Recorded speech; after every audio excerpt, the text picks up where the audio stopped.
Bonjour à tous, que le Seigneur vous bénisse. Avec joie, je vous reçois à notre rendez-vous quotidien, 5 minutes pour restaurer. Alors, nous sommes le mercredi 10 septembre 2025. Alors, nous voulons prendre un nouveau texte pour continuer ce thème merveilleux, à savoir, relève-toi. Alors, je vous invite à prendre vos Bibles, si vous le pouvez, dans le livre de 2 Samuel au chapitre 12, à partir du verset 19, et on ira jusqu'au verset 23. 2 Samuel chapitre 12, du verset 19 au verset 23, la Bible dit ceci, et j'en fais la lecture. David aperçut que ses serviteurs parlaient tout bas entre eux, et il comprit que l'enfant était mort. Il dit à ses serviteurs, l'enfant est-il mort? Et ils répondirent, il est mort. Alors David se leva de terre, il se lava, soignit et changea de vêtements. Puis il alla dans la maison de l'Éternel et se prosterna. De retour chez lui, il demanda qu'on lui servît à manger et il mangea.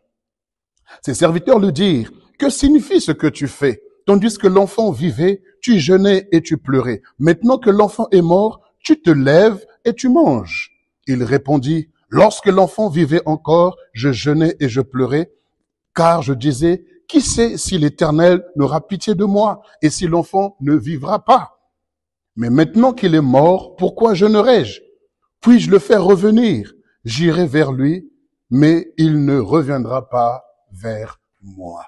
Lève-toi, relève-toi. David était alors averti que son fils qu'il avait eu avec Bathsheba, donc le Seigneur voulait l'enlever. Alors il a jeûné, prié, afin que Dieu épargne, préserve cet enfant. Il a jeûné pendant 7 jours et s'est rendu compte qu'après 7 jours, l'enfant est mort. Alors lorsqu'il s'est rendu compte que l'enfant était mort, il s'est relevé, il s'est lavé, il s'est parfumé.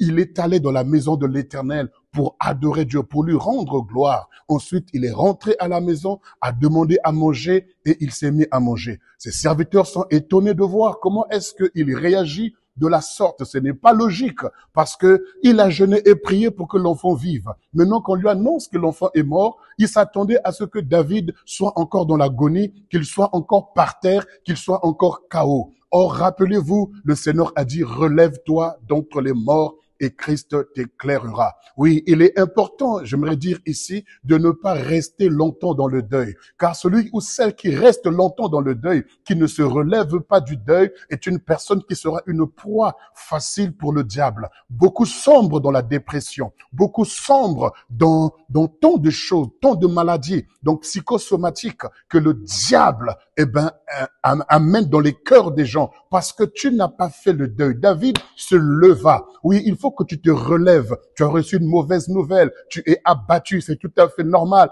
parce que nous sommes humains. Nous sommes dans ce corps. Et tant qu'on sera dans ce corps sera face à des challenges et à des défis. Mais en tant qu'être spirituel, en tant qu'enfant de Dieu, il faut savoir se relever. Relève-toi de la mauvaise nouvelle que tu as reçue. Relève-toi du deuil que tu as subi. Relève-toi de l'oppression, de la souffrance que tu as subie. Relève-toi à l'image de David qui se leva, qui se lava et qui se oignit. Relève-toi. Enlève les vêtements de deuil. Relève-toi. Enlève le chagrin dans ton cœur. Relève-toi. Enlève les pensées funestes. Parce que beaucoup vivent dans un corps, mais en vérité, ils sont morts au-dedans d'eux. Ils ont déjà fait le testament. Ils sont en train de voir les enfants pour leur dire, oh, bientôt je ne serai plus parmi vous. Pourquoi? Parce que tu as des pensées funestes.